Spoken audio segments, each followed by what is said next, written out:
আরে এইটা আবার কি ধরনের অভ্যাস? শব্দ করে চা খাও, বিরক্তিকর।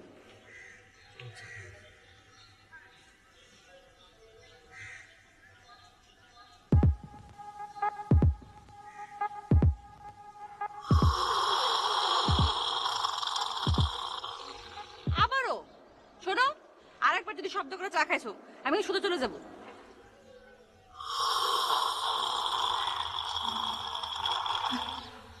ও, তোমার ওই যে জাপানিজদের রোগ ধরছে তাই না?